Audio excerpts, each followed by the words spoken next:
Some of the youngest lava flows on the moon are within reach of China's Jade Rabbit rover, says a leading U.S. lunar scientist.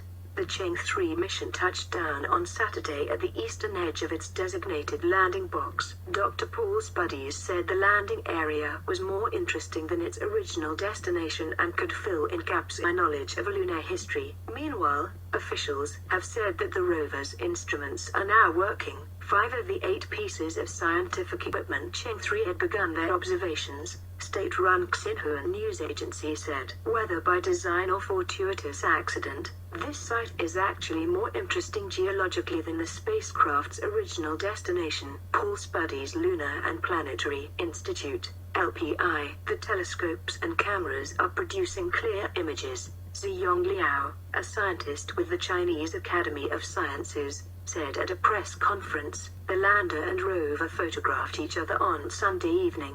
The Chinese craft performed the first soft landing, non-crash landing, on the moon since 1976, and Jade Rabbit, or U-2, is the first rover mission since the Soviet Union's Lunokhod 2 trundled through the gray soil 40 years ago. A touchdown had been planned in the moon's sinus iridum, Bay of Rainbows, but the spacecraft actually landed on the northern edge of Mare, Imbrium, the Sea of Rains, visible on Earth as the right eye of the man in the moon. In a blog entry for the Smithsonian's Air and Space magazine, Dr. Spuddies, from the Lunar and Planetary Institute in Houston, said, whether by design or fortuitous accident, this site is actually more interesting geologically than the spacecraft's original destination. Chang'e 3 landed at the extreme northern end of a sequence of lava flows, which are estimated, by counting the number of impact craters on them, to be very young in lunar terms.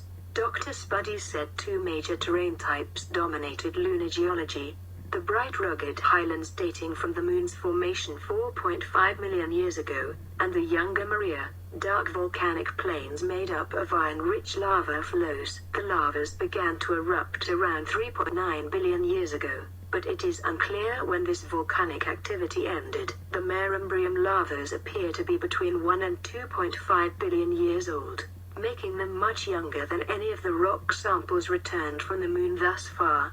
Dr. Spuddies said the Imbrium lavas were not only remarkable for their physical properties but are also compositionally interesting, because the rover will examine several different individual areas during its traverse. We will obtain new ground truth data to better understand the meaning of data obtained remotely from orbit, he explained. At a minimum, U-2 will examine the composition of the surface lava flow. Data gathered from orbit show the lavas to be high in the metal titanium. Volcanic flows to the north of the landing site seem to have a lower titanium content and appear to underlie the ones that Chang'e 3 sits on. But some of these underlying rocks may have been excavated by impacts, allowing Jade Rabbit to look for them among the debris around craters. With data from the rover, we might be able to reconstruct the volcanic stratigraphy of this region of the moon, said Dr. Spuddies. The Chang'e 3 lander and U-2 rover can provide many answers to our questions regarding the geological history of this region of the moon and about lunar history in general. China said it would launch Chang'e 5, a mission to return samples of rock and soil from the moon, in 2017.